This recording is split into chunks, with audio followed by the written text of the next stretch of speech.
My name is Raw Sky, and welcome to my online party. We have been doing these raw vegan parties for 1 year now. We started last year on my birthday, and we have Miranda'S birthday, the other Skye's birthday. We've got Gabriella here, Kiko, Marabella, Chef Yin, JJ, and we're going to show you our food, what we bought, celebrate. Join in the comments, will be up on the screen. So, welcome everybody.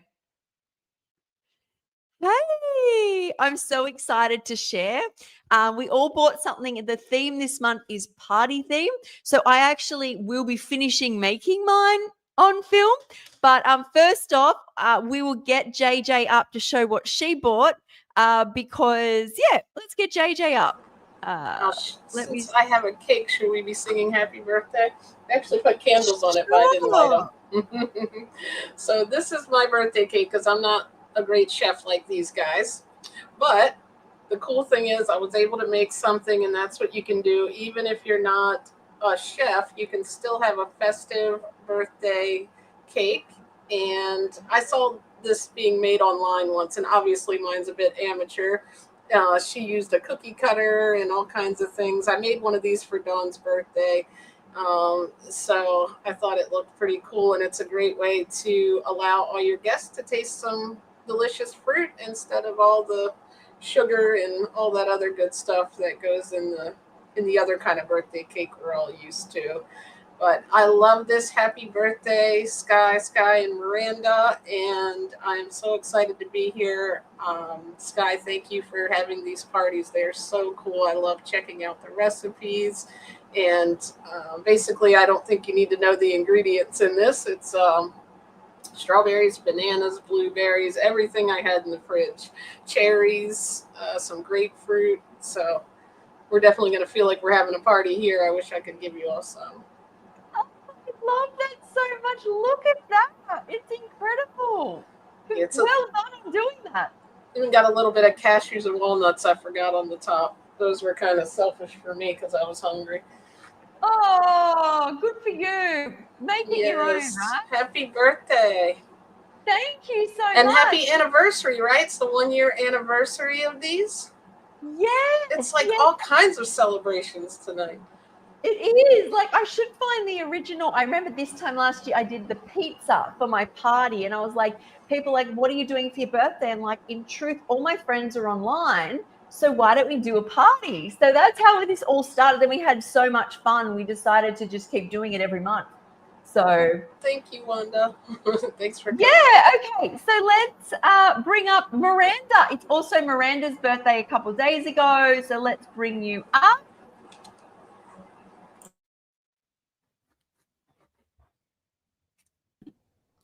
Can you guys hear me? We can. Okay, yeah. My birthday was on August 10th, and I turned 27, and I just celebrated with my family, nothing crazy. But today I'm celebrating with my online friends, and I made, it was really fun to make, actually. I made raw vegan cupcakes. Wow! So I tried one. That's why there's a little rose in the middle instead of like a cupcake. I do that all the time. This was kind of, I just randomly made this recipe. So I was thinking what I could do for like a base, like flour. I don't know if this is raw vegan technically, like almond flour. I did almond flour, flax, and maple syrup, and dates in there. And I just dehydrated that for like 7 hours. And then it's still a little gooey, but I don't mind that. And I added vanilla. And then for the icing, I also used dates because I love to eat fruit. So I used dates, and I just mixed that with like chilled coconut cream and vanilla, also with maple syrup. And then I topped it with coconut flakes. That looks so good. It's really good. It's very rich. It's like very decadent and luxurious. So it's exciting. You enjoy those. Have like 1 or 10 for me. Oh, yeah. I'll have one. Yo. Okay, now yesterday it was the other Skye's birthday. Well, let me just move this for a sec so I can grab you and put you up. And it was the other Skye. There's two Skye's, two birthdays. Yeah, two Skye's, two Skye's. Hello. Yeah, so I've made sapote chocolate slice cake. Oh my gosh! Yeah, with chocolate sapotes. And I put a little bit of sea moss in it and some cocoa powder. And the base is like freshly grated coconut, like from the trees around here. I'm still up at Miranda'S, where there's lots of beautiful tropical fruit trees and everything. Yeah, so coconut, freshly grated coconut with dates and coconut oil and a bit of flax seeds for the base. Yeah. So, Yum! so Yum, it's yum, good to be up here around all these beautiful tropical fruits. We had some jackfruit the other day, and they've got like a ice cream bean. I haven't tasted it yet. Yeah, I've seen those. Yeah, I can't wait to taste. Where are you right now? So I'm up at the Daintree in Queensland. It's actually just north of the actual town of Daintree. Yeah, so you don't actually have to go over to Cape Tribulation or anything like that. But yeah, and the durian trees have got their flowers already and ready for the wet season. Nice. But yeah. Nice. Thank you. Enjoy that. Thank you. Okay. Marabella, you're up. Let me add you. Oh, you're muted. Okay. I made a mocktail. This is watermelon, blackberry, lemon, basil, and mint. Wow. And I made it in the juicer about 10 minutes ago and poured it over ice. And blackberries too. And it's very refreshing, very light, very delicious for this super hot day that we're having today in Washington State. Oh, that looks so beautiful. And there's daisies on top. Yes. And happy birthday to Skye and Miranda.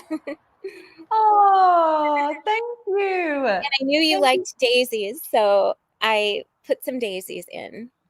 Thank you. So on that daisy story, because you said, what are your favorite flowers? And I like lilies and roses and daisies. And the story for me behind daisies was when I was really, really sick, I used to watch this show, or it was a Marvel show where there was a girl in it. The main character was called Skye.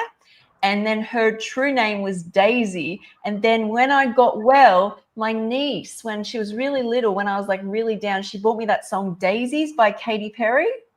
And I used to listen to that like on non-stop when I was trying to heal. So like, I love that there's daisies there. Yay! That's so awesome.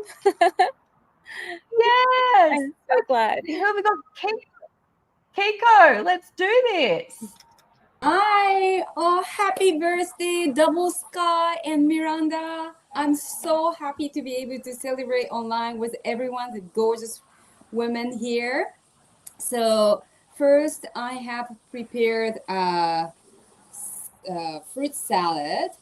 This box, we use this cool box in Japan. It's like a lunch box, but it's only for celebrations. So we use this box for New Year's days, Yeah, only on special days we use. So because it's a celebration, I decided to use this box for you guys.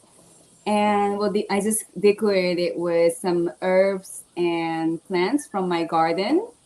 I've got different fruits, and this is Cara orange from Australia. So I was thinking of you, double skies. So yeah, lots of juicy fruits, nectarine, and beautiful momo peach from Japan. So that's that.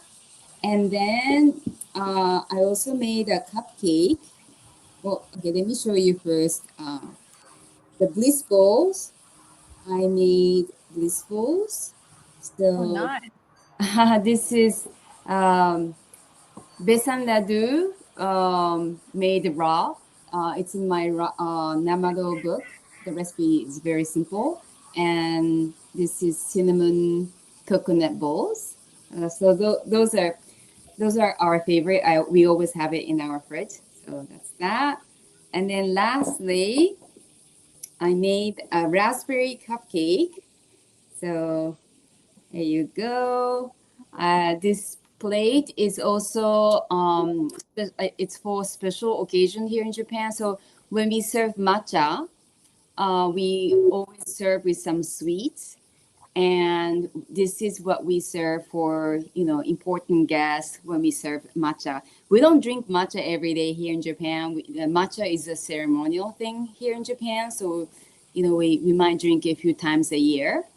So anyway, this is the special plate, and that's raspberry cupcake made with chia seeds and almond butter. And this is the geranium from my garden. It smells really good. So there you go. Wow, you've got like a whole party to It's yourself there. amazing.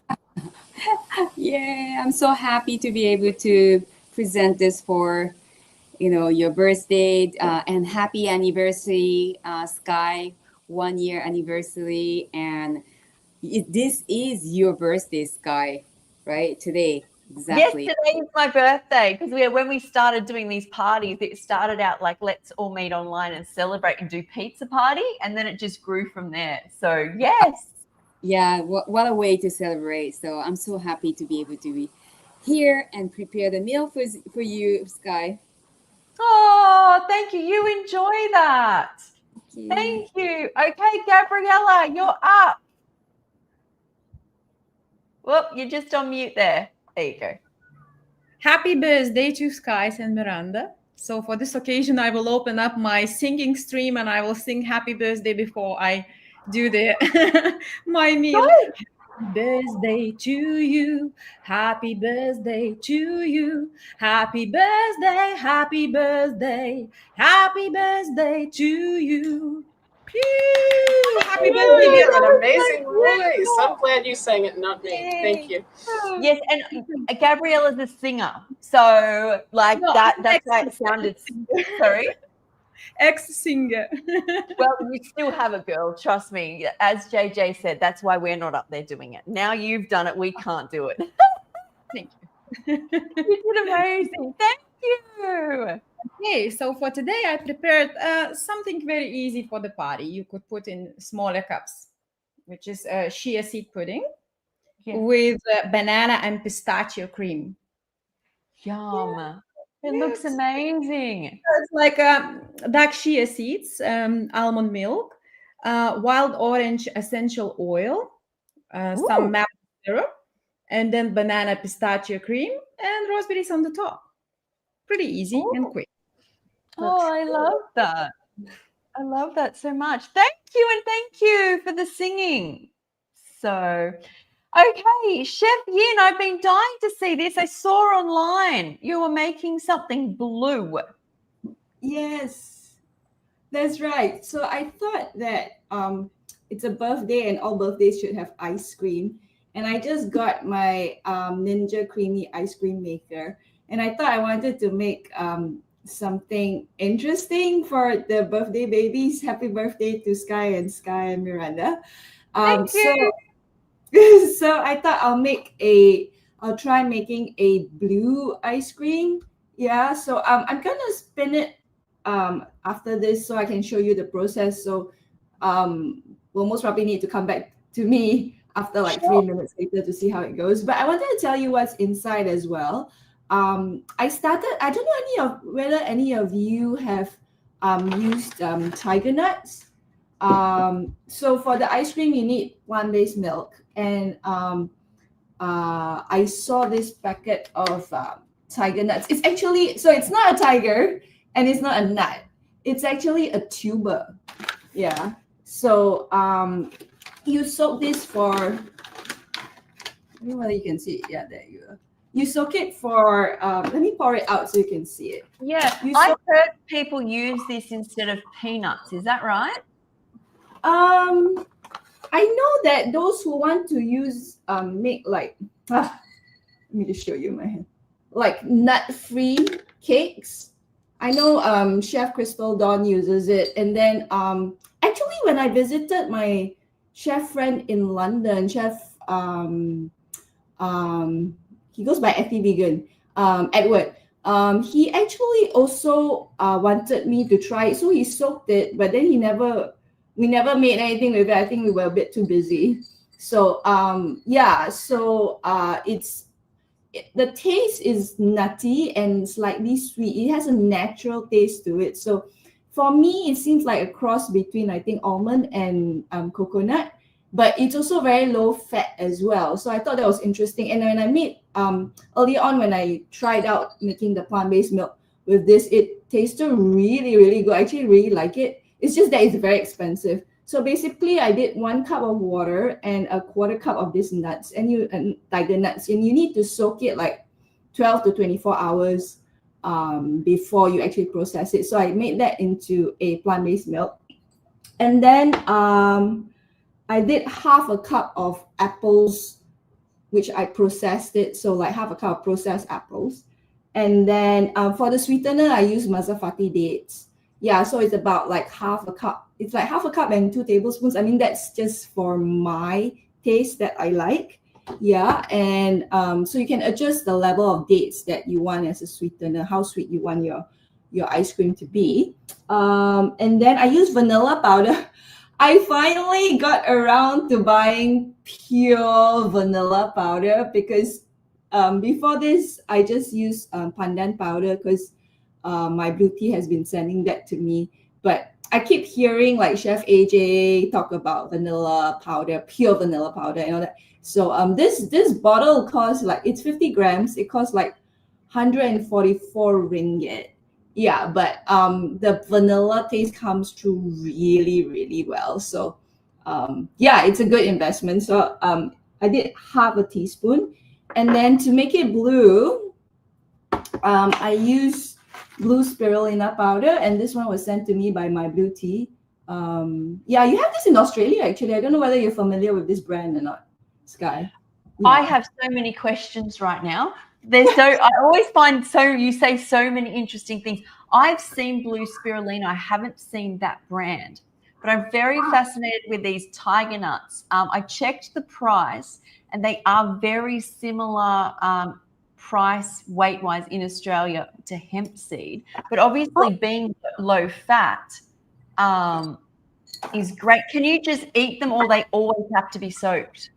You have to soak them first, I think, because if not, it's very hard. You can't bite into it. Okay. After I soaked it, I'm trying to remember whether I tried biting. I did.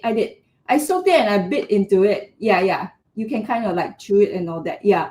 And it tasted a bit, to me, it tasted a bit like a jicama. Yeah.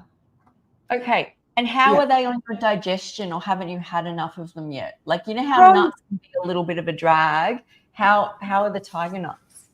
I like it actually. I mean, I think it digests for me. I digest it better than nuts, because this is not a nut, it's a tuber, right? So yeah. So it's just that it's hard to find here in Malaysia. I don't see it in many of the shops yet. Maybe another 5 years more, then they'll add more. But that's why the moment I saw it, I grabbed this And then I didn't make anything use it for a long time. I just kept it in the fridge. And then after that, I was like, oh, right. Now I have the Ninja Creamy, can actually make this. So yeah. That's So so good. If I ever see it again, I'll grab more and see what else I can do with it.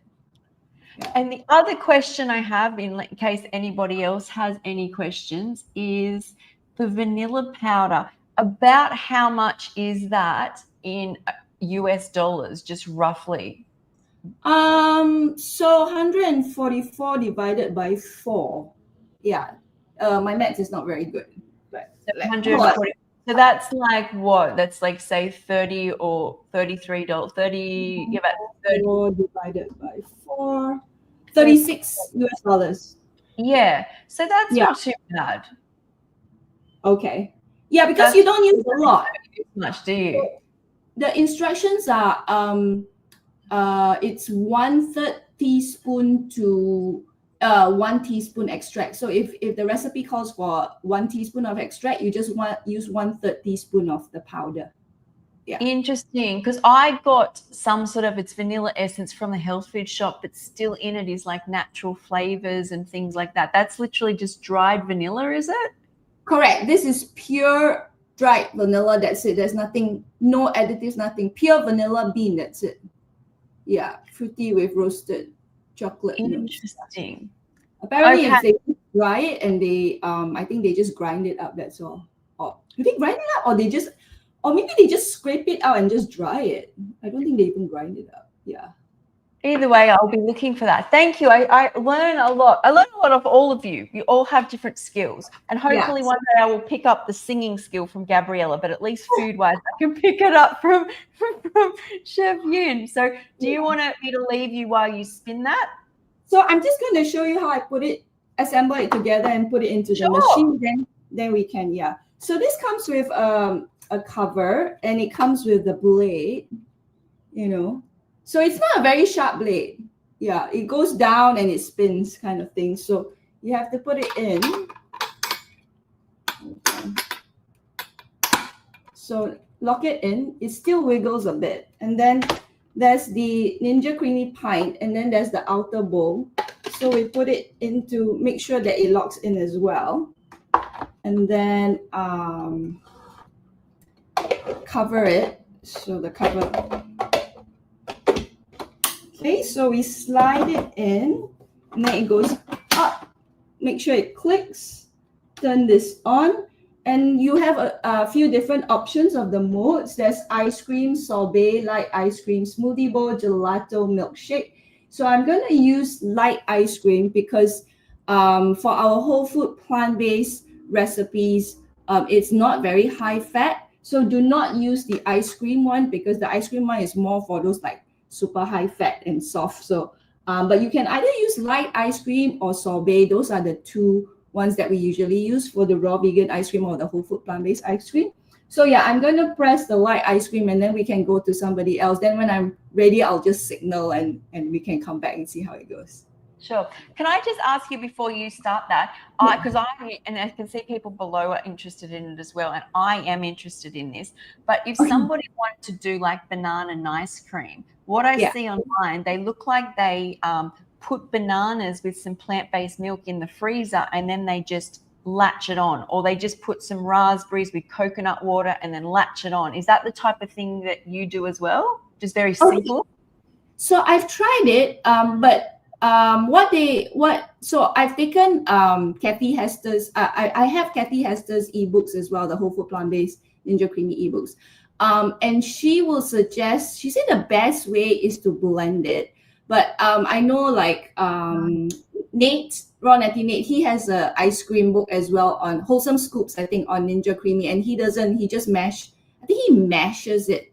I think for best practice is to blend it. But if you are lazy to blend it, you can just put your fruit in, but it's recommended to mash it as well. So like you kind of like break it down a bit and it comes to pieces kind of thing. And then you can put your plant-based milk in it and do that. So I've done that with, it was a very simple recipe and it's somewhere on my YouTube. It's just like, I can't remember like what the proportions are, but basically, if I'm not mistaken, it's most probably like a cup of fresh mangoes and a cup of coconut milk, or it might be like 1.5 cups of mangoes and half a cup of coconut milk, something like that. I think maybe that. Anyway, it's on my YouTube. So I'm also Raw Chef In on YouTube, so it's there. You can look for like a mango sorbet. So yeah, that one, it was just mangoes and coconut milk, and I kind of just tried to mash the mangoes, just put it into your container, the pint, and then just mash the mangoes and then pour that in, and that worked pretty well actually. Yeah, but yeah, but I feel like if you want like the best texture, then blend it. Oh, you guys can try it if you have the machine already. Then you can try it and see which texture you like the best. Yeah, but yes, it can be as simple as doing just the mashed bananas. Oh, I did do the did I do the mashed bananas? I can't remember whether I did the mash. I know I definitely did the mashed mangoes. I did do like my very first one. I did use like bananas as just the base, but I found because in Malaysia bananas taste very, very strong compared to like the bananas I've had in the US, or even the bananas I've had in Australia. It's a very mild taste, so it's good that it has a very neutral flavor. But in Malaysia, bananas are very banana-y. So when you eat it, it's like, oh, it's so banana. But so what I did was I added in more pecans. Then my boyfriend really liked it because there is also the mix-in function. Yes. So the crunch. I saw the girls do that. So that's like what you make it, and then just at the end you put some pecans in and push the mix in, and then it makes like a crunchy. I've looked at this. Also, I've seen a Ninja Creamy that has an ice cream soft serve on the side. Oh yeah, that's the newest one. That's the swirl.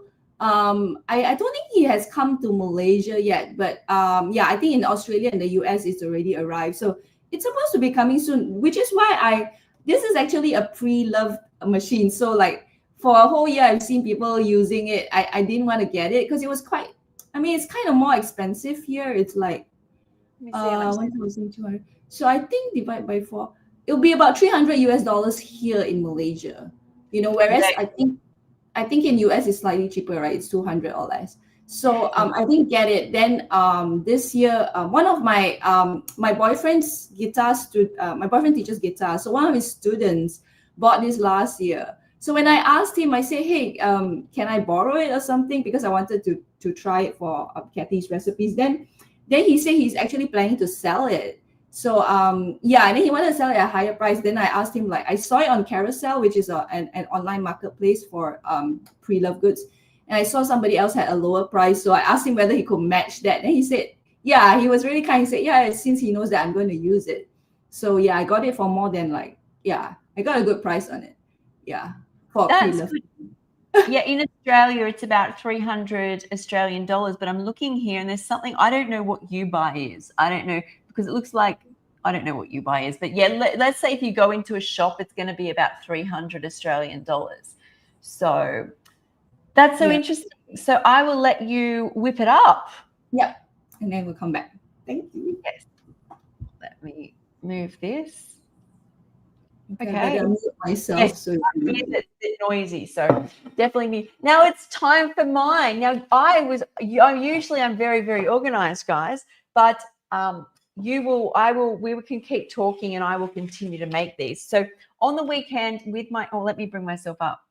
On the weekend with my little niece, we came over because she loves my chocolate, of course, my chocolate recipes. And she came over and we made my 4-ingredient chocolate donuts with the 3-ingredient icing. And that YouTube video will be out soon for you guys to follow along. This is literally just sweet potato, dates. I made them into cupcakes as well. Sweet potato, dates, chia, and carob or cacao. Okay, so I made them into cupcakes and I was going to ice them. I have the icing here. But I was also thinking, so I'm going to put them together. I could even make little cakes where I put them in the middle and then ice the outside and make a little double-decker birthday cake. But I have not tried this. So what I was thinking is we can all still, sorry, I've got cords everywhere here. I was even thinking is once this is iced, is because I don't use icing powder, I have hemp protein. I could do a like sift of like that over the top, or some crushed nuts or some raspberries. Yeah, but I thought what I'd do is keep the party going, go back onto the main screen, and you guys can watch in the corner as well. I'm going to be in the corner as I put these together so you can see what I do. But yes, the recipe is already out in a reel somewhere, but you can get this recipe in a few days when it comes back from my editor. But yeah, it's very simple, very easy, and it's so good. These are, I've had people say they've made them into brownie bars and cupcake shapes, and I use the donut ring. So they really work in any mold and nice and simple for you guys. So yeah, I'll put everyone back up. And yeah, I would, while I'm doing this and everybody watching, I would love to know how everything is tasting, because I've heard about everyone's food, but how does everyone's food taste? Well, mine's finished. It was that good. Mine is That's almost the done as proof. well. So good. Oh, I love that. I'm gonna get a tray. So has anyone ever been to a raw food party? Just out of interest, like in real life? No. Yes. I have. Yeah. Okay, I'd love to hear about it. I had a potluck party. Sorry. No, you go. Yeah. So I had a potluck party when I just started raw vegan. So that was back in 2004, and yeah, it wasn't a party for someone like today. It's a birthday party. But yeah, I did go to the potluck party, but it was not a good experience. Like we didn't know anyone, and yeah, we didn't feel welcome, so we actually had to leave the party quickly. This is really nice because I know I've seen you guys at least on YouTube live, and I love you all. It's such a nice feeling, and this is for Double Sky and Miranda's birthday party, so this is this is something I look forward to every month. Me too. Me too. It's a very, very relaxed. Oh, hang on. Let me make sure this is on camera before I do it all. Let me see if I can get this. Yeah, it is lovely. The only thing is we can't get to share each other's recipes, which is really nice. In person, down in Melbourne. It was probably 10 years ago. I started going to this raw food potluck after a breakup, and getting back into just getting into raw foods, and it was really helpful to see all the different recipes, and get to taste everyone's like a little bit of everything. And usually there's like at least about 12 or so people, which is a good number, and all still very good friends, and still keep in contact. And it's been mine was a bit more of a positive experience. Like we usually do it sort of at night time, so it's probably not the best time to be eating all those different mixtures of foods, but us who have it for breakfast. Me, I'm about to have chocolate for breakfast, so I don't know whether there's ever a great time. There's always a good time to have chocolate, guys. It's probably lunchtime, I reckon, like when the sun's up the highest, when you can digest the best. I also made a pancake, actually, like savory pancake guy, but I ran out of time to. I'll be having that, thinking about you guys. You're really having a party there. Oh yeah. And those and those tiger nuts, they're so good. Yeah, I love the tiger nuts. So yeah, you can eat them without soaking them, but they're very, very hard. You have to chew them a bit, but yeah, like the same. I reckon very similar to coconut. Like you could definitely swap it out with coconut and not have the fat content. Yeah, Oh, hang and on, there is actually a tiger nut milk here in Australia, at least. There's a company that actually makes tiger nut milk, which is nice. And So, Skye, the ice cream is the ice cream is ready. So I don't know whether let's bring you up. Yes.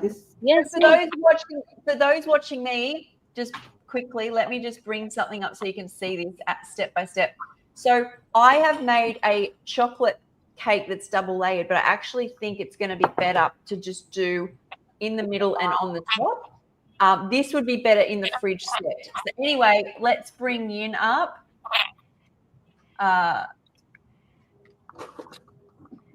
And where's Yin? I cannot see her. Here. Oh, there you are. Oh my God. I am 44. Okay, well, I think it's ready. I haven't opened it yet. It's stopped already because sometimes you may need to spin it more than once, but I usually just do it once. So let's see how I think it is. Ooh. All right, so this is how it looks like now. And I'm not mute. Okay, I thought I was muted. Okay, so this is how it looks like now. Let me scoop it out. Yeah, it's got a really nice scoopable feel to it. And then let's see. Ooh! Oh, that's there you really go. nice. Wow, look at that. I So know, right? it doesn't come out like Nama ice cream maker. It actually mixes it. Yes. That's why it's really actually worth getting, because initially I was like, I can just make it in my Thermomix. I can just make it in my Vitamix, But What? So how? the texture is definitely different from making it in your Thermomix. Okay, I'll do one more scoop as well. Well, we should do 3 scoops because there's 3 birthday babies. So, so I love that. yeah, let me do 3. And then I also have some toppings as well. Yeah, I actually wanted to do 2 different flavors, but I didn't have time. So, but I'm glad this blue one is turning out really beautiful. So yeah, I think you have to remember as well, as a raw foodist, textures are such a big thing. Like I'm like you, I've seen this for a while and I've gone, oh, I have a Vitamix, I have a food processor. But truly, I do think I will end up getting one just for that extra fun element, just so we can have a Ninja Creamer party, actually. Yeah, and then I'm gonna put like coconut flakes on top, as well as we need chocolate, so we have I have some cacao nibs. Yeah, because it's a party, so we need some chocolate. So raw cacao nibs on top as well. Yeah, and let me just kind of like try and scoop it so you cut it out and so you can see like here. Oh wow, yum. Yeah, so it's like Interesting. Wow. Yeah. I'm trying to figure out whether I'm going to eat it or not, because I'm intermittent fasting, so I'm supposed to only eat in like 2 hours. But Oh, it's a birthday. We won't tell. That's what I always say anyway. So I've lost my camera here just because I was taking photos. I'll put everyone back. But up. you tasted it before, right? Correct. I tasted it before I froze it. So I like the taste. I really like the taste because of the vanilla, and sweet, like because there was like half a cup of mashed apples as well. So it was like apples and then there's like the sweetness coming from the apples and the coconut, and then also the vanilla. So it's kind of it does taste a bit like a cake because of that, the vanilla and all that. Yeah. There we go. Okay. It sounds amazing. It's fun. Happy birthday. Thank you. Okay, let me show you how these babies are going. So they look, let me bring it up for you guys. Someone's mic is still on. Oh, it's off. Good. Okay, so let me bring this up. So yeah, they would definitely be better just set in the freezer or the fridge, but we're not doing that today. Is one I've made into a double layer cake with the cream in the middle. One, I think this is the way to go for today, where you've got it in the middle, just and the top. And then I did 2 little ones with the icing. And I think just for simplicity, because if you know me, I'm like 2 ingredient or just put this together, is I will just sift over it some hemp powder just for decorative purposes. Yeah, it's obviously not going to add much sweetness or anything, but you could use, like, I know people use like monk fruit and things like that. Maybe, I don't know. Let's see how this goes. This might work in theory, and then there's like a big chunk of it. So yeah, that works. It's just a bit of snow. Yeah, that looks pretty. From where I sit, it looks pretty. I don't know how it looks for you guys. That's amazing. Did you make that powder or you bought it like that? Did I make worse? Sorry. Did you make the powder? Uh-huh. Oh no, this is just defatted. This is defatted hemp. So I went through a stage. Yeah, of putting this in things because I wanted some depth to some recipes, but I didn't want all the fat. So oh my God, I knew I'd make a mess. So I got that, and I use it. I like it. All that's in it is defatted hemp, and I have one for peanut butter as well. So yeah, they're like just little. What was the icing? The icing is cashew, dates, and chocolate. Just 3 ingredients. Oh, beautiful. Yeah. So let me bring everyone back up. So are we having cake for breakfast? Because it's my birthday. There. So, yeah. So what do people usually do on their birthday as raw vegans, like as a raw foodie or high raw? I just hide away from with my husband because I don't resonate with the kind of party I used to go to. But this is like a perfect way to celebrate. Yeah. But I have a question though. So Ninja ice cream maker, I'm convinced that's great. But so what's the best way to make ice cream using Vitamix? Do you guys? Okay, so the easiest way is use the frozen banana or mango and run it in the Vitamix, and you can just eat it off like that. But is it better as a texture-wise to do that first and then freeze it and then scoop it? Do you have any suggestions? Anyone? Oh, I think Chef Yin, you were saying you got to pre-blend it. Is this what we're talking about? Oh, no. I think she's asking, I think Iko is asking about if you're not using a Ninja Creamy. She's, because, okay. I don't know whether you have Nate's ebook Inside Scoop by any chance, Ron Nathan. I think I do. Yeah. I've tried many of his recipes. That is really good, and he goes through the whole process. He shows you how to freeze the bananas, how to store the bananas, how much liquid you should use so that it doesn't get too soft, and how many bananas to use. Prior to that, I remember when I first started doing raw, and I loved ice cream, and this was before I went to the Matthew Kenny Culinary Academy. This was just me, still trying out recipes online, and I made all these nice cream recipes, and I made it for my boyfriend, and he was just like, it just tastes like mashed bananas. It's not nice. I loved it because it was cold and it was sweet and it had a kind of an ice cream texture, but he was just like, this is frozen mashed bananas. Then then I went to culinary school to learn how to make raw desserts, and they actually had like really good raw vegan ice cream recipes, which doesn't have bananas, but it has coconut oil, because and it has like a half a cup of coconut oil in it. But that texture was really, really good. Then I started using coconut meat as well, like young coconut meat.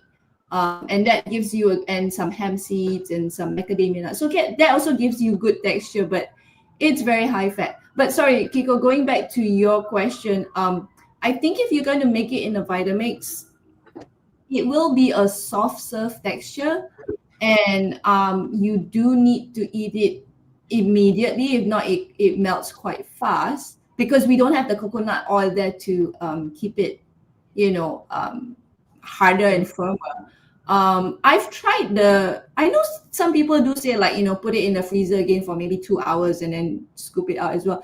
I've done that like maybe once or what, but it just seems like, a bit too much trouble. So I don't do that too much. But then I also use my Thermomix as well. And my Thermomix, because I don't need to put in that quarter cup of liquid, it's just using my Thermomix. Wait, do I use frozen banana? Frozen bananas. I think it doesn't really need the liquid, although it might be a bit hard on the food processor. But then, so that texture also comes out really nice. But again, you have to eat it immediately. If not, it will start melting. So that's my experience, which is why I really like the Ninja Creamy, because I think just the way the blade comes down and it shaves it into, it doesn't melt really fast. So you can have the scoop there for quite a long time. So it's good for Malaysian weather where it's like summer all year round. So I can use the machine all year round as well. Yeah. But you do need to have some kind of thickener to make it like firmer, I think. So that's why I'm trying out different recipes, which is why using the whole dates is really good, because it's got fiber. And like just now I used I wanted to use apple, because apple also has a lot of fiber. I've used plantains as well, but I find like plantains does also melt a bit faster. So I'm still experimenting around with different kinds, and I'm experimenting, and then I do just put it on my YouTube or my Instagram. And I think eventually, when I have tried this long enough, I will actually want to do a post on the different kinds of ingredients that I've been using in the different plant meals and the different thickeners as well. But so far, what I've been, because I just got this in June, I think. So far, I find like cashew nuts are amazing to use for the plant-based milk, because it's so creamy. But I do know some people are allergic to cashews as well. Macadamias are also very good, but you need to strain it. But macadamias are a bit more expensive. And then, like I said, my favorite plant-based milk right now is the tiger nuts. But again, I feel that it's a bit more expensive.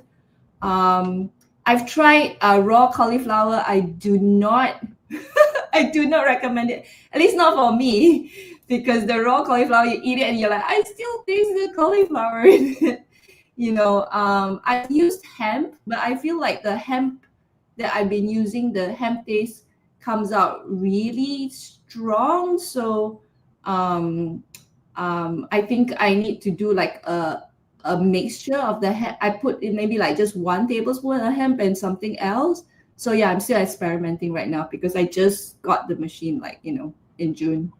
So it's just been like half months of experimentation. Thank you, Raw Chef Ian. That was an amazing knowledge, like full of knowledge, and I really appreciate your generosity to share all that knowledge. I personally don't like ice cream, but I know it's handy for when people come to my place. It's quite hot here in Kyoto, so I would experiment myself as well, and I try to keep it low fat as well. So, and cashew is I have I'm allergic to it. So Yeah. but yeah, you gave me a really good. I would have never thought adding apples. So that's an interesting thing to add. Yeah.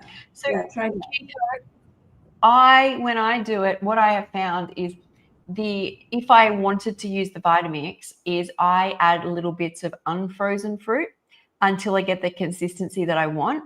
But I do find it does sometimes thrash the motor. But the best nice cream I find is putting it in the food processor. I have a big food processor, and that whipping effect creates like a really good consistency, like amazing. But I don't know how strong everybody's blades are, but I think also some people let it defrost a bit.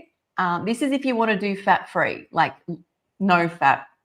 I used to let the banana either defrost a bit, or I would add some normal banana and make sure I don't overdo it. But I usually will do it in the food processor, not the blender. And the other one is my favorite is doing nice cream with chunks of date through it. It reminds me of like sticky date ice cream. But yeah, like nuts is going to definitely make a difference. But I really love the texture with the food processor. But what if you just keep it, you make it and leave it in the deep freezer and leave it for like, few weeks even, and you eat it just like And it's like an ice block. Yeah, that's why the Ninja Creamy. So anytime there's especially when I first started this journey and I had this really cheap food processor and I put a couple frozen bananas, like 2, and a few nuts, and I'd be like, this is so nice, but I couldn't eat volume. And I put it in the freezer and all you get is an ice block. But what you can essentially do is when you freeze it in ice cubes and let those ice cubes sit out for a bit and re-blend it. But I would recommend doing it in the food processor. It's like that flat bottom, that volume to surface ratio really helps. For me, it gets like this big whipping effect, and you look in, it's like a big bowl of ice cream.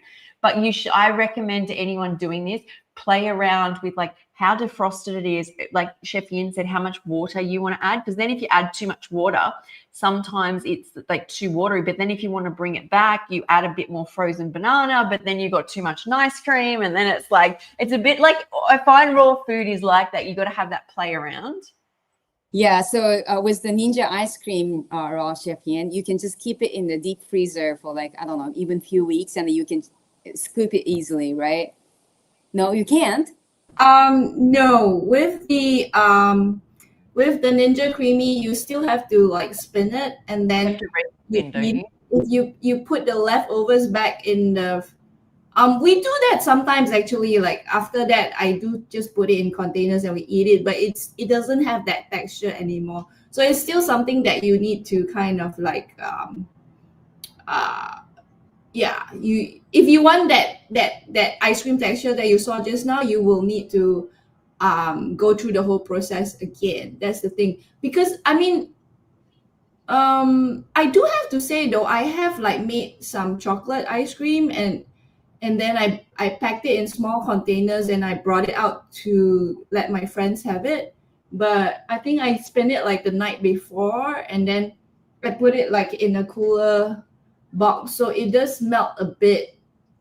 So yeah, maybe honestly, if you put it in for many weeks, after you spin it and then you just leave it in the freezer for many weeks, it'll still like freeze back. So no. I think So it's a reminder that the ice cream that we used to eat is like full of fat and like emulsifier, because it's just not possible to reach that. You can just keep it in the deep freezer for weeks and months and whenever, and you can just scoop it away, right? Because there's still stabilizers, they have gums, they have additives, preservatives, and all that. That's why. So I see Jason Lay's a comment about for the cauliflower issue. Have you put the cauliflower in the freezer first, still raw, then adding to the base to cut down fat? I haven't tried that yet, but I know like people like Broccoli Mom, they use like pre-packed frozen cauliflower. But I believe that because it's already in a package, the frozen cauliflower, all those are actually flash cooked, right? Or it's already heated and it's kind of like, I believe that it's all cooked because to prevent any for food safety regulations, I think they have to flash cook it first or blanch it really quickly and then freeze it so it's actually not raw. So I do actually want to, because I'm high raw, so I actually thought like one of these days I do want to blanch the cauliflower maybe for like a minute or 2 minutes, and then after that try and use it as a base as well. But no, I mean raw cauliflower I pick myself. I mean, you can try and do that maybe, because if it's raw cauliflower which you pick yourself and if it's grown, it might not have such a strong taste, because I remember one of the raw chefs, I can't remember who, she also told me like if you want to make like raw vegan sushi, make sure you use very fresh cauliflower so that the cauliflower taste doesn't come across too strong. So I think that would apply for ice cream as well. It's just that because I think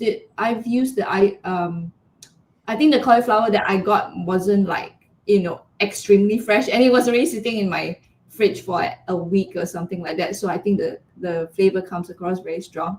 I have taken like raw cauliflower and freeze it and then put it into my smoothies. That doesn't bother me so much, I think. Yeah, or maybe it was a smaller amount. Actually, no, it's not that small amount. Yeah, but I only for my smoothie, it's not very small amount. For the ice cream, I did like half a cup, of the florets. Yeah, but yeah. So yeah, like I said, I'll keep trying. Although like, I feel like the cauliflower, it doesn't even look very creamy in the first place. So yeah, but yeah, I'll experiment and see and let you guys know. Yeah, I've tried the fruit, like buy the cauliflower from the farmers markets, and I've cut it up and used it. But this is separate. This is not in an ice cream. I know Lisa does it. I don't know who else does it to get that cooked texture. I actually love the crunch. Like when I did it, I was like, I don't want this anymore. I really love like the crunch when I do a curry or something, because I know people who will freeze the vegetables, put it in with the sauce, and they're like, you can't tell the difference. And I'm like, I'm so used to the crunch now.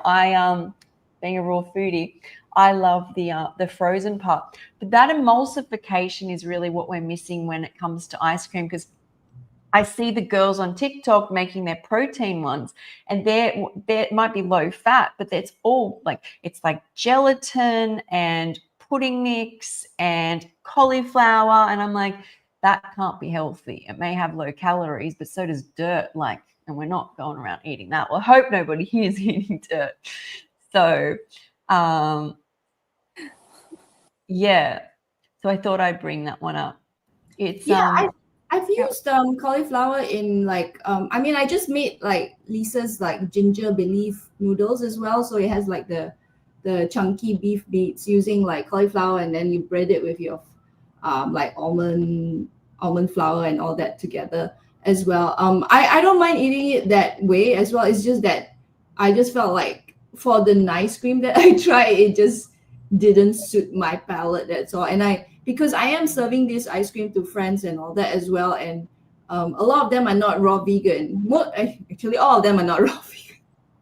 I only know like 2 raw vegans in my city right now. So to serve them that, then it'll be a bit weird. I mean, my boyfriend ate it all up. He's like, oh yeah, it tastes like cauliflower, but I can eat the whole thing. So he ate like Yeah, he ate it. He ate it all up. But he doesn't mind. He doesn't like the banana ice cream, but cauliflower ice cream, he doesn't mind. Because it was, I can't remember what taste it was. I mean, it wasn't just cauliflower, right? It was like I can't remember what flavor I used. I put something else in it as well. So I mean, it might have been like a rose thing or a pistachio thing, or he just like, maybe that was also, I mean, that was many years ago, the first time when he had like, it was just bananas. It was like 2014, right? I wasn't a chef then, so maybe it was just me not being able to balance those flavors as well. I mean, but the very first ice cream I made was like a banana. Supposedly, it was supposed to be a butterscotch ice cream recipe that I found like online on YouTube as well. I mean, like recently in June. He also had it, and he did say it tasted very strong banana. But because I put in the pecans, he was like really happy with it. So yeah, it depends on who you're serving as well, because like I made a chocolate lavender ice cream the other day, and I let my friends' kids have it. And kids are very honest, right? And the first thing she said was like, "Oh, it's bitter," And the parents ate it, and the parents said they liked it. Although I didn't ask them for like their honest feedback, so I don't know whether they really liked it, or they were just just like said like their kids already don't like my ice cream, so they said that. I didn't ask them that. I should have asked them that, because one of them is my students, I think. But they both said they liked it. But yeah, so As pointed out to me, she said like, these kids, because they're not vegan and they're not whole food plant-based, and they're not raw, they're so used to eating like commercial ice cream, which has so much sugar and like refined sugar and all that, so that when they eat my ice cream, which is sweetened with dates, I actually did put some coconut sugar in as well, just like 2 tablespoons, but I put in a lot of dates. So they're not used, their palate, they're just not used to it. So they taste the bitterness and they can't taste the sweetness. For me, it was sweet enough. So I realized like when I make it for the public, I need to put in more dates, or I need to put in, I may need to put in some like coconut sugar or some unrefined sugar kind of thing. If not, their palates and their tongues are just, taste buds are just different from ours, because we eat so clean. Yeah, even when I used to do my pop-up dinners, I keep getting people coming to me saying like, "Oh, this is bland," or "It needs more salt," things like that. I remember I was in London, and I don't know whether you guys know Shisho Delicious. I mean, she's not raw. She was vegan then, but she's not vegan anymore. Anyway, I went for her pop-up dinner. I brought my kimchi there. I just brought like because I made some kimchi because I was doing a demo in Brighton for kimchi. So I brought my kimchi to her, and it was just as a gift to her. But she decided like, "Oh, let me use this in the dinner as well," So she put it as one of the ingredients in her dishes.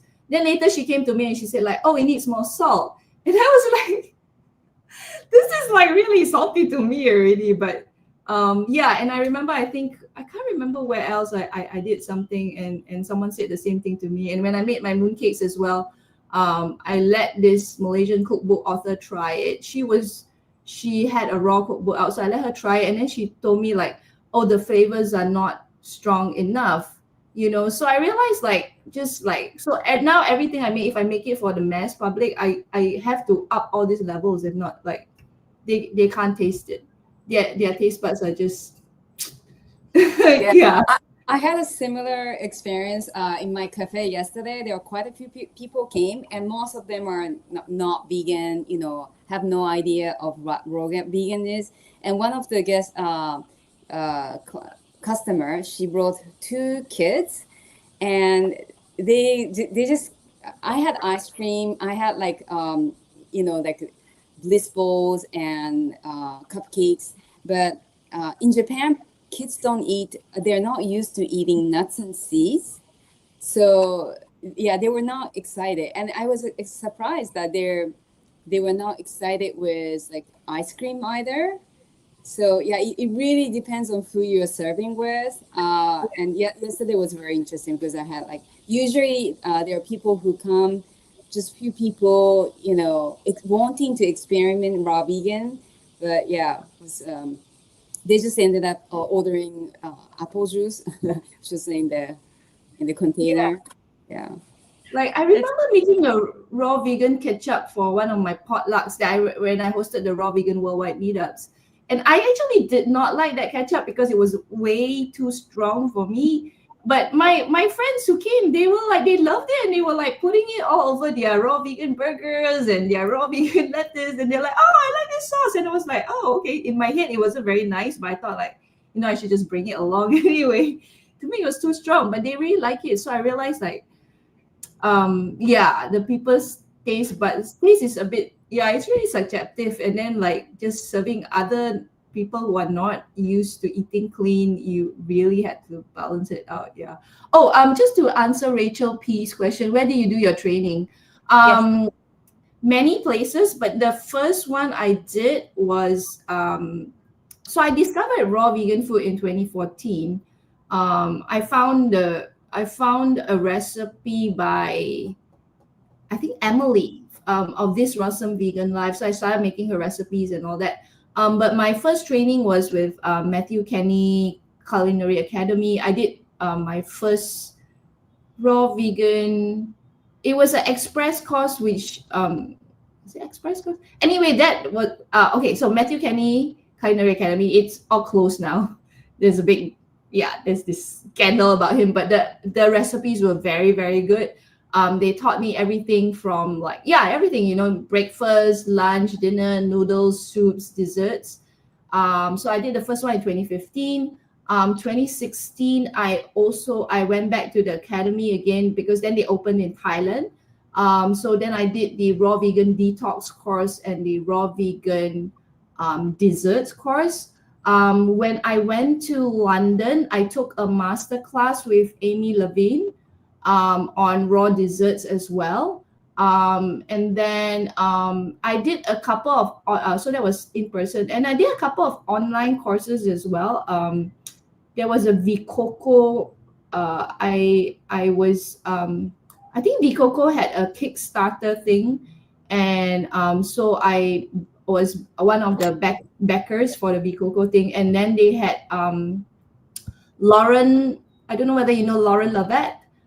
She used to teach at the Matthew Kenny in, I think, Barcelona. So I took her raw vegan course, and then I took Sayuri Tanaka also had a online raw vegan course on Vicoco, so I took that one as well.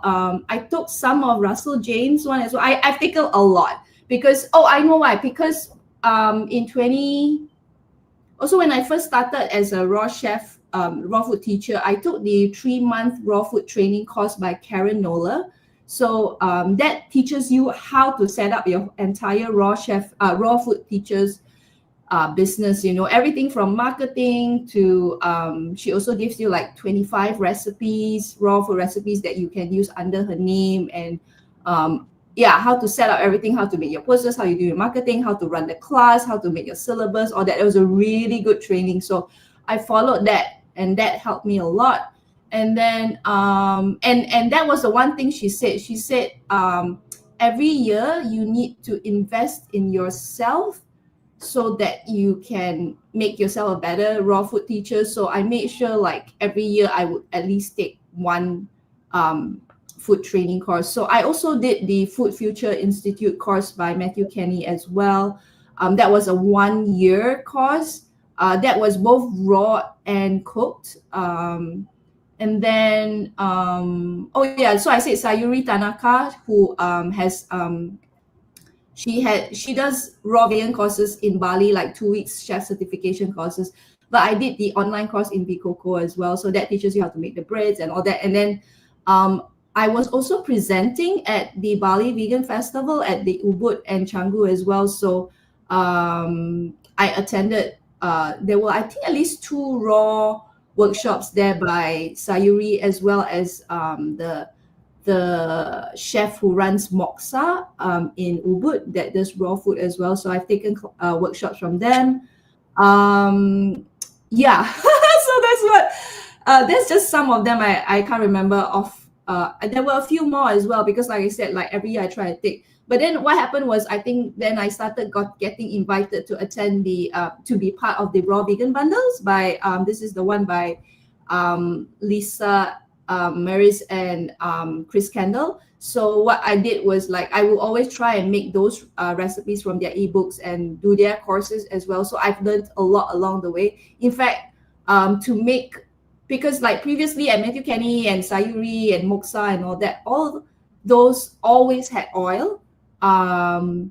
But I stopped using oil in 2021 during the lockdown and all that. I wanted to be healthier. So I learned a lot of how to get around getting the flavors out without using oil through, I think, Chris Chris's recipes as well as Lisa's recipes and Lisa's courses as well. So like, like the Alive course by Lisa and Date, I did the whole thing. I made a lot of Skye's recipes as well. So yeah, I'm always like, when I make these, then I get a lot of ideas and I learn a lot as well. So yeah, that was where it was. Creative Heart asked, oh my God, Matthew Kenny was part of the Bad Vegan documentary on Netflix, right? Yes, he is. He was. He was, I think, married to that lady, right, in the Bad Vegan documentary. Salma. He was married to Salma. I actually have Salma's book as well. I think I have one of Salma's books. I also bought, like, whenever I could find any of the raw food books, I got it. So I got Annie Fio's book. She has one Asian book which is very good. I made a lot of the recipes from there. So yeah, well, making and learning. I also, my first raw food book that I bought in 2014 was Amber Shear's book. That was also very good. Matthew Kenny's books are really, really good. It's just that he's like, I think he's just like a really bad businessman, or I don't know. I don't want to say anything online, but yeah, I'm just gonna say that his recipes were very good. The instructors were very good. I do think, like, I don't know, like, he closed down his school and all that. It's a huge pity. Yeah, that's what it is. Yeah. I think the moral of the story is to get out there and try different things. Like, try, as you're saying, is like, even though there's all these courses and stuff, is try new recipes and like push yourself. Because I really think that recipes are one of those things where, in my opinion, and I know there's people that don't do a lot of recipes, but it makes and breaks being a raw vegan long term. Because yes, I eat very simply most days, but like a couple times a week I would be lost without recipes. And a huge part of it is because, like, when we're talking about those nice creams and little kids not eating them, or people not liking them, it's turning up to a party with that preconceived idea of what they're going to expect. And I've been very lucky because my nieces love my coconut strawberry nice cream. So I put a lot of coconut and just strawberries and I think some bananas in it. And they loved that. But I think Is that coconut meat? Yeah, just coconut meat. There might have been some dates in there I snuck in as well. But I think because they know that I'm only eating fruit, their preconceived idea, they love it when they're little. But what you notice about kids or people when they turn up to these events and stuff, and the reason I think they get disappointed is because they only eat like meals or pieces of meat which are like this big, right? So they think they're going to be fulfilled from like half a banana and a kiwi fruit, and that's like where we're at. Or like they think that, like my nieces, when they go to eat it, they usually have like a little soft serve cup. So it's only like, so afterwards they always want more, like not more of that because they can't fit more in, but something quite dense. But I also wanted to say, when Chef Yin was talking about how people like add more salt or add more flavor, is at what point does it now just not taste like raw food? Like, it to me is like, when you start putting so much spice and salt in something and it tastes exactly like cooked food, I actually get a cooked food effect and I don't like it at all. So I don't know whether any of that resonates with people, but yeah. Yeah, I feel like I don't know whether any of you have eaten at Sayuri Tanaka's restaurant in No, I have not. Is it high in fat? Sorry? Is it high in fat? I haven't gone there yet. So her food tastes amazing, but it's not the kind of food that Kiko, hang on one second, I've got to stop. Is it Kiko? Somebody's we've got background noise going on. It stopped. Okay, go for it. Sorry. Yeah, Skye, when you were in Bali, did you manage to eat at her restaurant? Because hers is one of the more very famous and well-known raw and cooked vegan restaurants. So when I went to Bali, I was still not eating anything that came from a packet. So I was just on the durian, dragon fruit, and basically that wagon. Now I would go for it, but back then I was like, it was just all tropical fruit. So no, tell us about this place. Right. So yeah. She does really amazing raw vegan food as well as cook. So she has like this gravel eggs, and she has like these amazing cheesecakes and all that. But for me it felt like, I just want to say, like, yeah, for me it felt like raw food on steroids, because the flavors are so strong that it's not a place that I could eat every single day. It's something I could eat, like, once a week or maybe like that, but yeah, I wouldn't be able to eat it every day, because it just like, I felt like the flavors were like, Yeah, yeah, that's very yeah, much in my face. yeah, that's how I felt like when I was living in New York. Matthew Kenny had a pure food and wine, and I used to go there quite often, and I was able to tolerate because it was in the beginning of my journey. So I had there was also another restaurant called Quintessence, which was 100% raw. So there are two very famous raw vegan restaurants in New York City that I used to go to, and I would not be able to go there. I mean, because it was very heavy on nuts, like very high, and nut base, and they would add also like processed oil. But I feel like like having my cafe every week.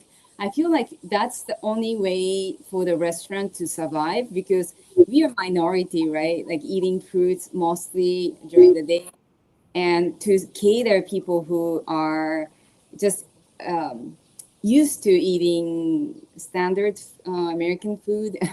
I feel like they love my food, but yeah, it's funny. It's the reaction is not addictive. Wow, you know what I mean? Yeah. I think also what was so important for me when I started doing raw food recipes, and I don't know, people probably ask you, Chef Yun, all the time, like, why don't you open a restaurant, Skye? And I'm like, that's the last thing I want to do, because the restaurant component is like a fun thing. Like, I could do a raw food restaurant 4 or 5 times a year, right? But someone has to be in their kitchen, especially at the start. You're getting used to it all. I'd rather be online motivating people to get up and do it for themselves, because that's what you've got to do. Like, and then you're trying to please people, and then you eat your own food. And then if you're eating really like dense raw foods, in my opinion, it pretty much is almost cooked. Like, if you've got more of the like dried stuff in it than you actually have any of the fresh, it's like, what line do we cross? But for me, and so that's why it's really good the way you do it, because you're so connected to the people in there. It's one day, you're involved. You always say you eat with them, Kiko. And I think that's so important, because people cannot even think for a second that they can survive with takeaway raw vegan gourmet dishes. The skill is you need to learn what you like. You might want more salt, you might want more spice, you might want more fresh food. Like, that will keep you raw. Yeah, that's why I know that I continue doing it, because I know a fact that I there's no restaurant that would serve with the way I serve, because it's just once a week. I can pour all the love, I can pick some herbs and vegetables from my garden. And when I prepare meals, I always think about who could come to my cafe.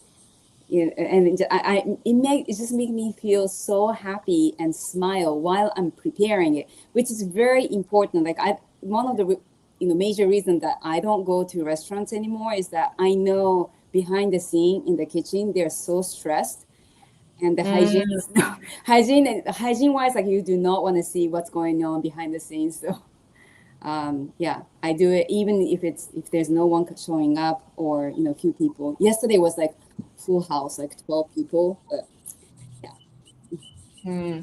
Oh, sorry, Apple Uday, she mentioned that she used the chickpea to. I saw that. That's interesting. Sorry, got lost. I also saw Marabella say she used avocado. So we've got I cannot, this is the one raw food I cannot digest even a small amount, is even sprouted chickpeas that have been blended. It's my one for me. But that does sound interesting. Are we see frozen sprouted chickpeas? I've never tried them frozen. I'm too scared. But that sounds like a good idea.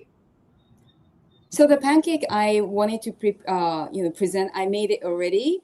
Raw Chef Yen actually mentioned it last time that Lisa's okonomiyaki, the Japanese savory pancake, is really good. So I made another try, and it is really good. I don't even taste the chickpea, the kind of chickpea taste that I didn't like. So that's interesting. I think I'm gonna try that in ice cream because I don't like high fat.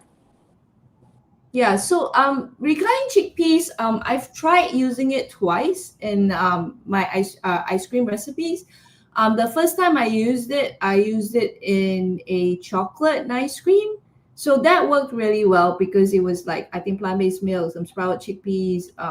You have the cacao powder and the dates and all that. And I think the cacao powder will kind of mask any chickpea taste that you have. Then the second time I tried it again, but was it second and third? Oh, I tried it 3 times now I think about it. The second time I used like blueberries and chickpeas. You could still taste the chickpeas a bit, and then I added in more dates, I think, to try and like, yeah, overpower the chickpea taste. And then the third time, I did it, and because remember I showed you guys the Indian chickpeas, so that was the black chickpeas. It's not the bigger ones, the smaller ones. So I think that one has a stronger chickpea flavor. So I made it in one of the ice creams, and I let my boyfriend try, and he went like, "Oh, this is like," he said, like, "This is like listening to experimental music." So he said he can have it in small portions, but he can't have it in big, huge portions. So I do notice, like, yeah, I think if when you use, like, because if you use cacao powder, then that is stronger, so that will kind of like mask the taste of the chickpeas. I am thinking of using avocado. As I have used avocado in my previous ice cream recipes. I think like my very first book. Hold on. I think this is my very first book that I did. Raw Vegan Delights. I think I can't remember when I published this. Let me check. Copyright 2018. So yeah, I guess this came out in 2018. There is hold on. There's a Roselle. I don't know whether you guys use Roselle or not, but we have What's Roselle? What's Roselle? Yeah, what's Roselle? I want to say it's a flower, but it's actually not a flower. We use it in. It's kind of like in the hibiscus family. But we use the calyx of the. I think there's a picture here actually. So I'm just Googling it. I'm having a look now, but you can describe it too. Yeah, I'm always in the background Googling what you say. If you see this is the Roselle. It's the calyx of the Roselle plant. Oh, you know what that is? That is that flower that when I was probably in my 20s, there was a trend where you would, in a champagne glass, you would drop these, they were soaked in a syrup, and you would get the Roselle and drop it into the champagne, and as it like rehydrated, it would bloom in the that's not very healthy, guys. So so I don't know whether it's the same thing. But that one, I know like they usually have Roselle tea. Yeah, or it's actually kind of sour because the calyx is sour. Yeah. Yeah. And then so I use this to make, I don't know whether you can see the ice cream. So I use avocados for this. But this was like a lot, like 2 ripe avocados and 1 cup young coconut meat. And then I did use like 1 tablespoon of coconut oil. The avocados work very well for ice cream, but it is very high fat. So now I'm trying to do more low fat. Or maybe I guess you just eat it in smaller portions. Yeah. But yeah, definitely I want to use, I have a whole list, I think, of things that I want to try out for the Ninja Creamy as well. So yeah, I'll keep you guys updated. It'll be on my Instagram, and yeah, mainly Instagram, I think. Anyway, I saw Gabriella's leaving soon. So thank you so much for joining us. And thank you for showing that pistachio and banana cream. That looks amazing. Lovely meeting you. Love you all. See you. Bye. So I have seen all the comments coming up. It's just that I haven't been putting them all up. We love this space too. We love this space. Thanks for joining us, Rachel. Yes. So I always come away from these parties. In fact, I feel like I come away from these parties and my head is so full of knowledge because I forget that each person has so much knowledge behind like wherever they're from and what fruits and foods and recipes they have access to or tried. And it's very impressive. Oh, Marabella, you have kids and also grandchildren, right? What kind of food do they attract to for raw vegan meals that you prepare? The last time you prepared macaroni chocolate that was really small. It looks really good. Your kids must love it. Yeah, so they're very attracted to fruits. And since they were tiny, like as soon as I could take care of them, I gave them whatever I could. It was kind of hard to do raw being when they're first little like that. But I would do like steamed carrots. And my one little grandson prefers, like I call him my baby because he prefers fruits and vegetables over like cooked, over like meats. He doesn't care for that. He loves like fresh. And so just starting them so early.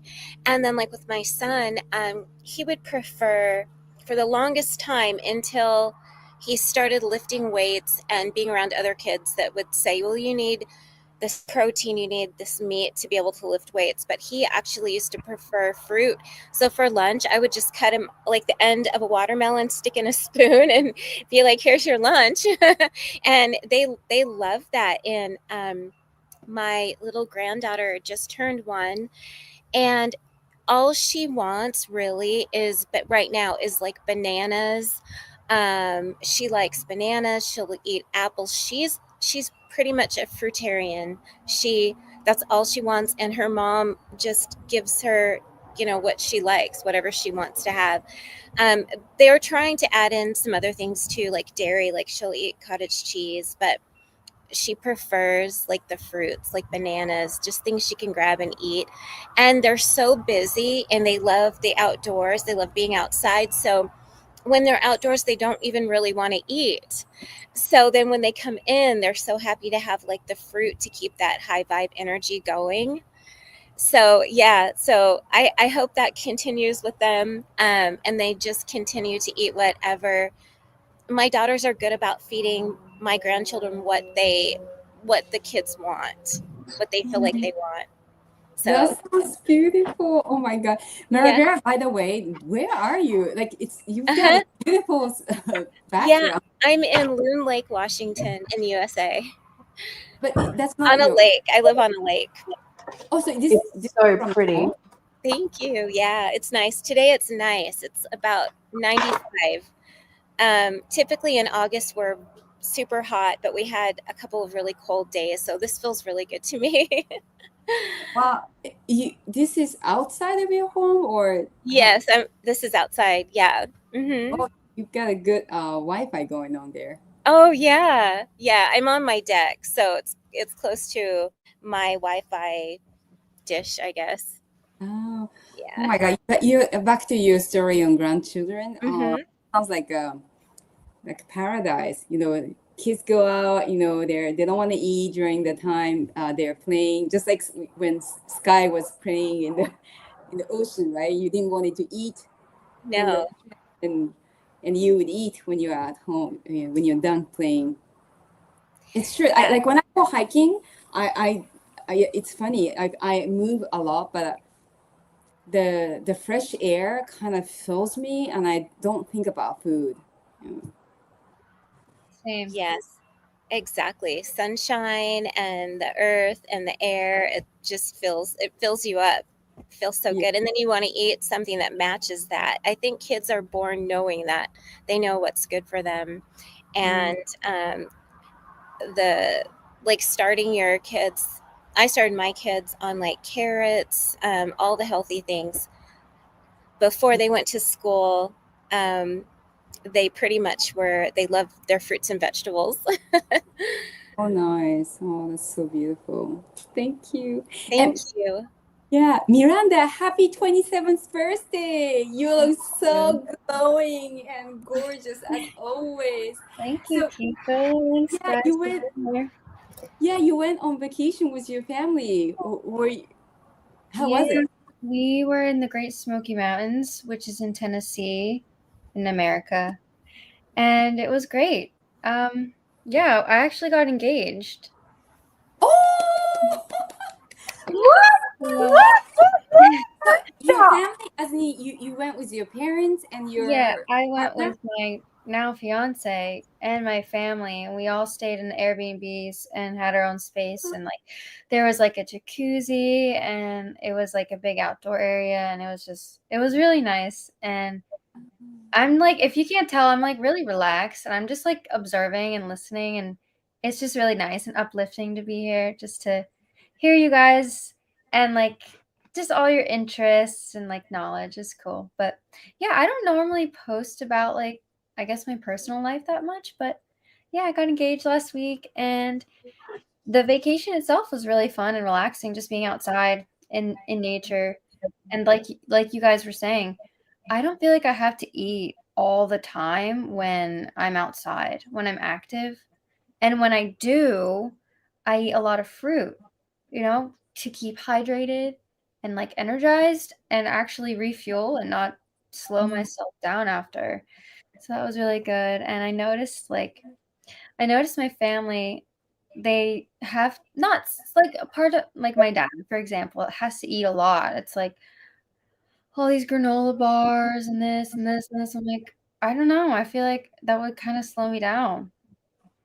Ooh, someone said, ooh. Lots of people wishing you wow, congratulations, and all of that. Thanks, everybody. I can't wait to get married and then have my own fruit-based children. Oh. Oh, So how exciting. exciting. You look like you were glowing extra small, and I didn't say anything. And now I know why.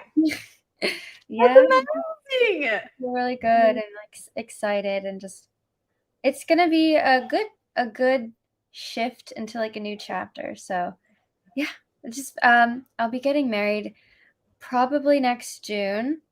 I'd like to do it sooner, but I also want to do it when it's warm. So has to be warm and sunny and beautiful, at least warm. It doesn't have to be sunny, but that's the best option. Like Marabella's weather right now. Probably maybe not 95, maybe a good 75. Yeah. Oh, that made my day. Birthdays and engagements. What Oh a my gosh. celebration. Yeah, we got engaged on the 6th, and then my birthday was on the 10th, and I'm like, oh, lots of stuff happening right now. But now we're just like, kind of winding down out of that. I still need to unpack, how it is. After a vacation, I don't even want to touch my suitcase. I'm like, I'll look at this in a few weeks, There you go, Marabella. Why don't you touch on that? Isn't this Lionsgate? Isn't this probably why all of these shifts are happening? Let's go into it. What's Right. Yeah. So, first of all, congratulations, Miranda. I thought you looked extra glowy and extra relaxed today, too.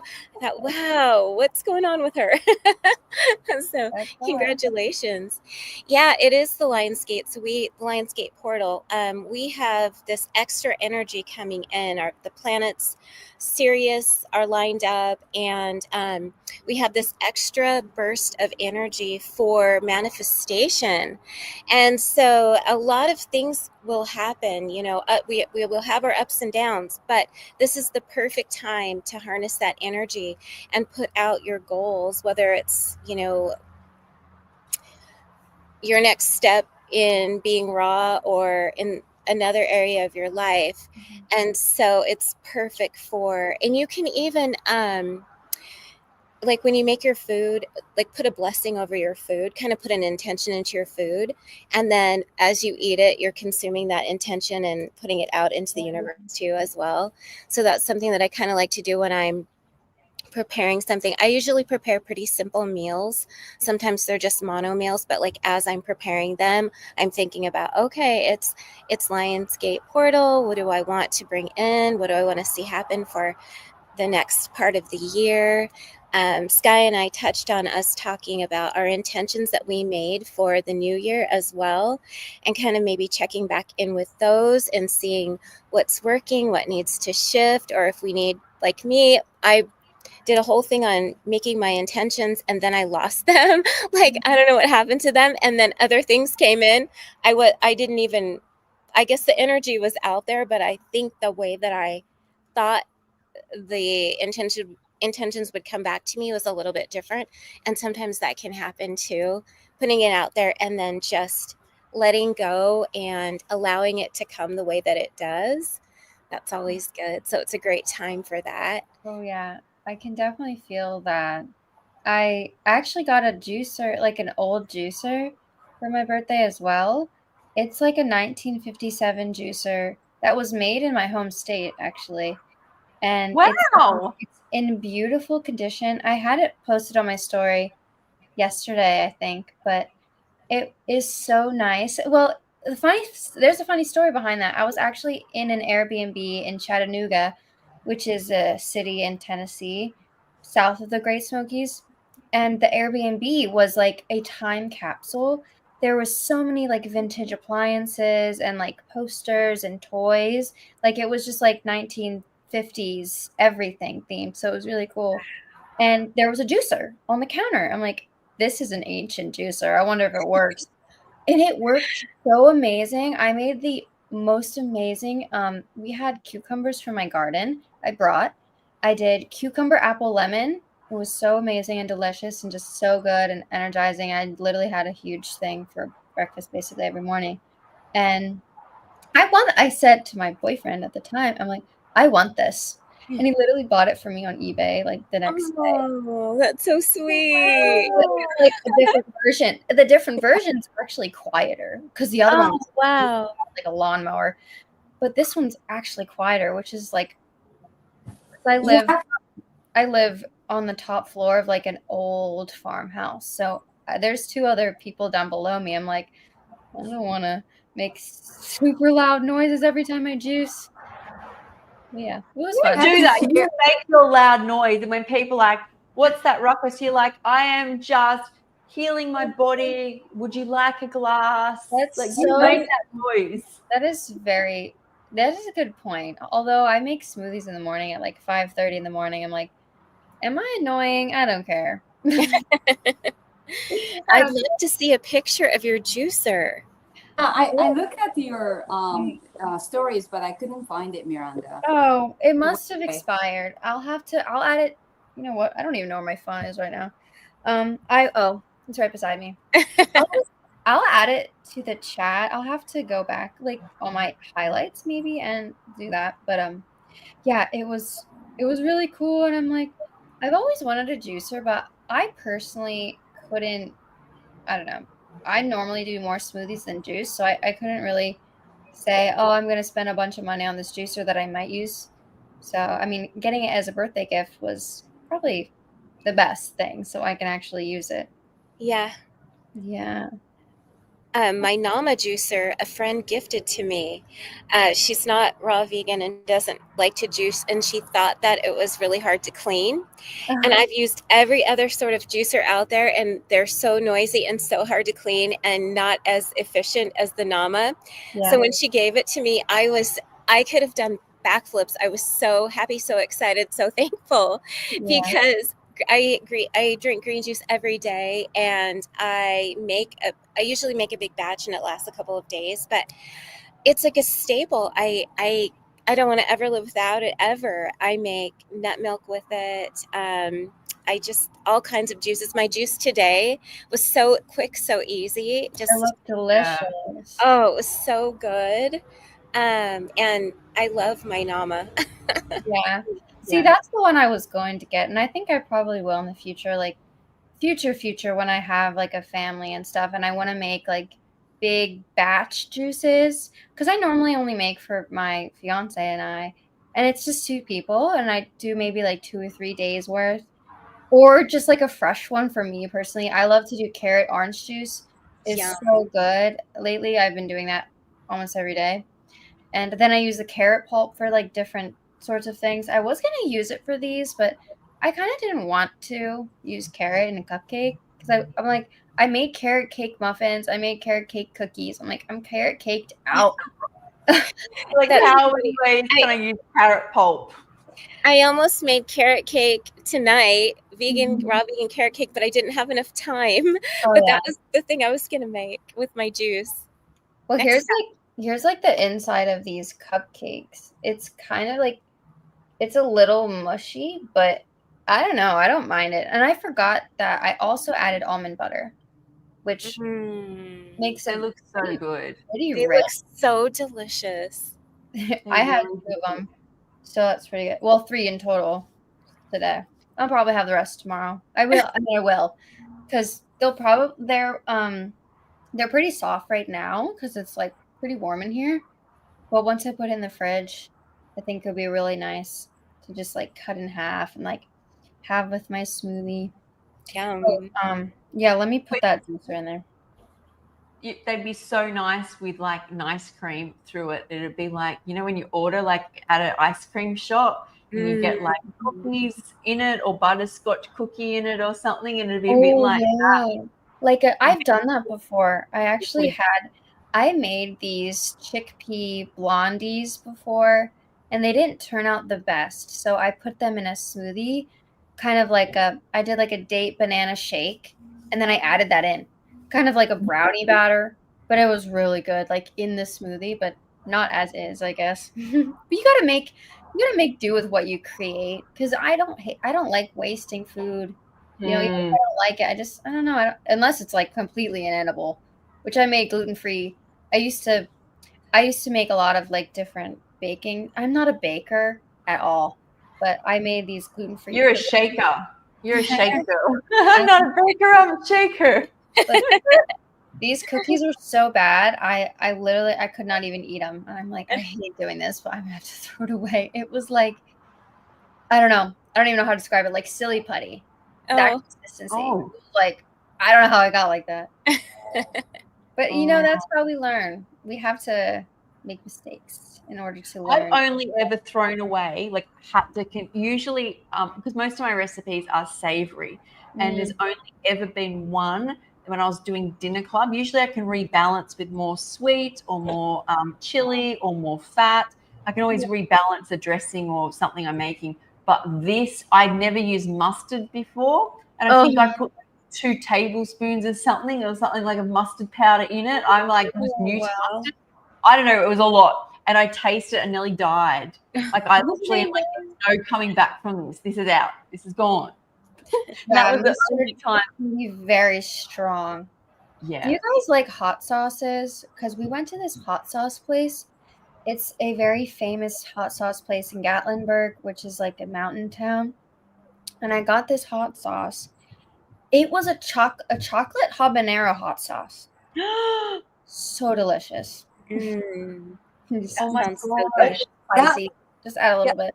That was quite popular. Like in New York, there was like a fancy chocolate place, chocolate bars, and they had like different flavors. And I think cayenne pepper and habanero was very popular one. They also had wasabi. So yeah, it's a nice balance with chocolate, fat, and spice. Well, actually, it's not chocolate at all. It's actually the type of habanero is brown, and it looks like a chocolate, and it has a like kind of a barbecue-y flavor. So they added some brown sugar with like vinegar, so it kind of has like a barbecue flavor to it. So it's not actually chocolate.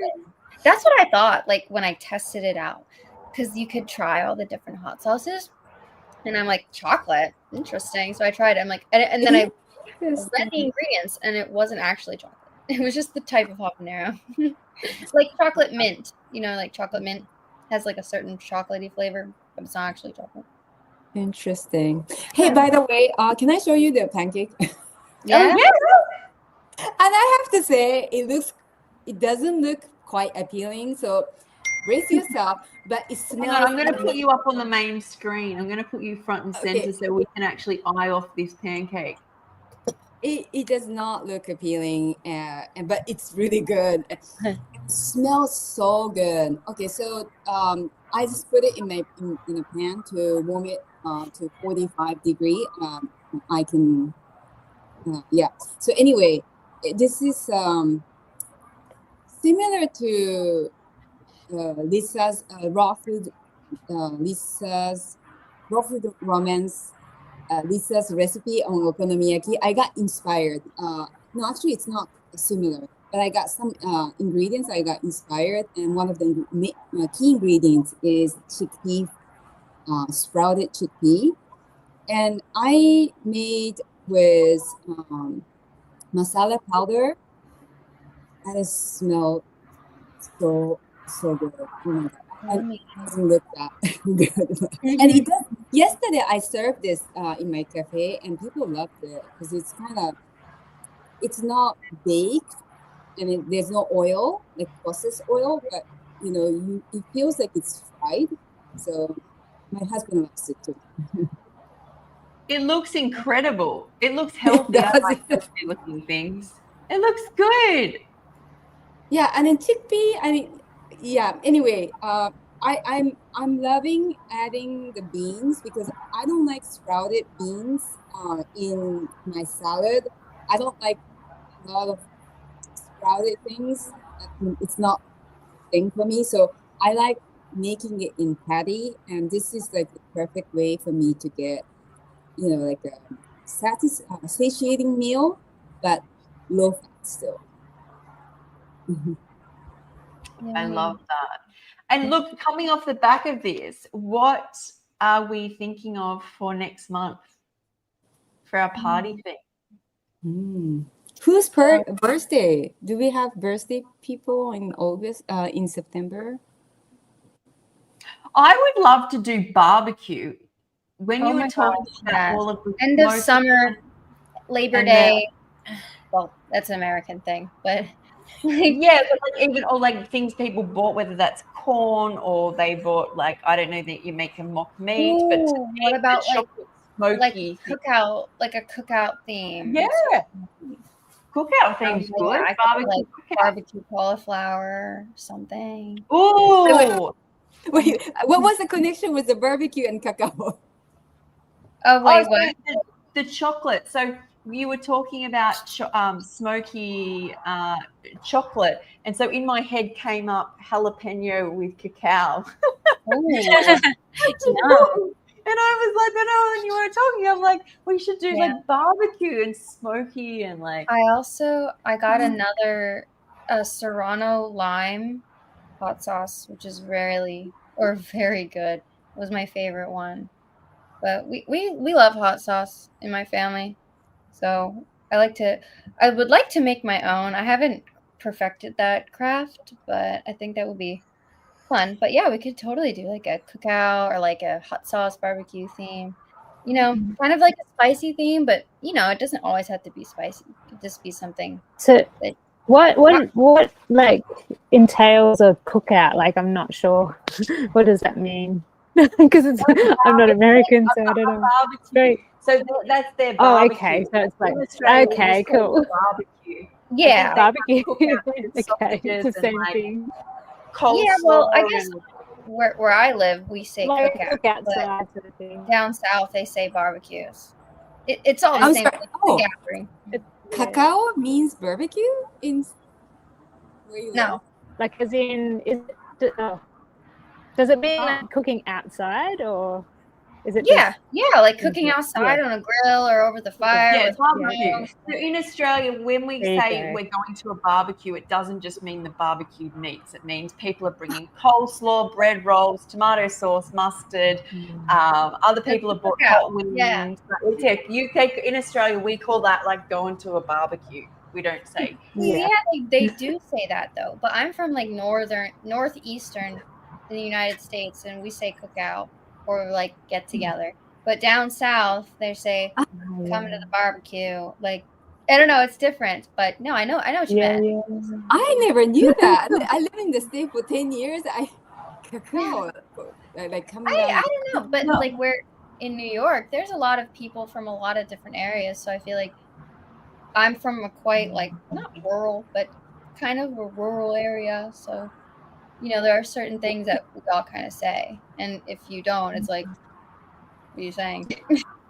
Yes, we will A be in bit like the different states in Australia too. Like we've got different words for different Exactly, things. yeah. And Okay, so barbecue beautiful, cookout, thank you. that sort of thing we'll do next month. I will confirm the date, especially because once I get over there, I'll be know where I'm going to be so that we can do these.